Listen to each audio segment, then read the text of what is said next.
नमस्कार. टेक मराठी लघु यूट्यूब चॅनलमध्ये आपलं स्वागत आहे. शेतकऱ्यांसाठी अत्यंत महत्त्वाची अपडेट आहे. शेतकरी बांधवांनो, महाराष्ट्र शेतजमीन जमीन धारणेची कमाल मर्यादा अधिनियम 1961 अन्वये भूमिहीन माजी सैनिक, दुर्बल घटक इत्यादींना वाटप केलेल्या जमिनीसंबंधित जमीनधारकास स्वतःच्या कुटुंबातील घटकास आपापसात वाटप करण्याच्या अनुषंगाने मार्गदर्शक सूचना निर्गमित करण्याबाबतचा 28 जानेवारी 2026 रोजी महत्त्वपूर्ण शासन निर्णय आलेला आहे.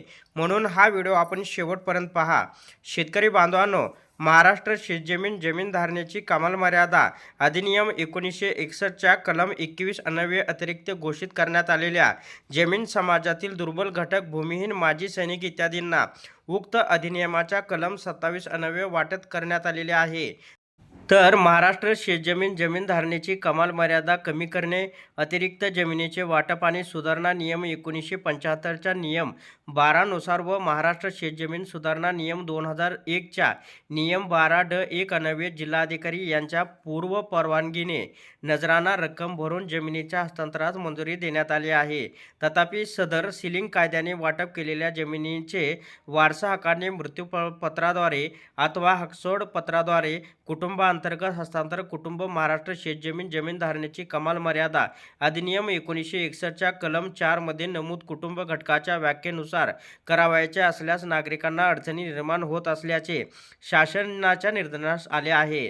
तर या ठिकाणी उच्च न्यायालयाने दिलेल्या आदेशानुसार हिंदू एकत्र कुटुंबाच्या मालकीच्या मिळकतीचे वाटप होऊन सहधारकाला मिळकत प्राप्त होणे ही प्रक्रिया हस्तांतरण या संज्ञेखाली येत नाही. यास्तव सहधारकांनी आपापसात सहमतीने वाटप करणे अथवा सहधारकांनी त्यांच्या सोयीचेने हकसोडपत्र करणे या बाबी हस्तांतरण संज्ञेत अंतर्भूत होत नाहीत.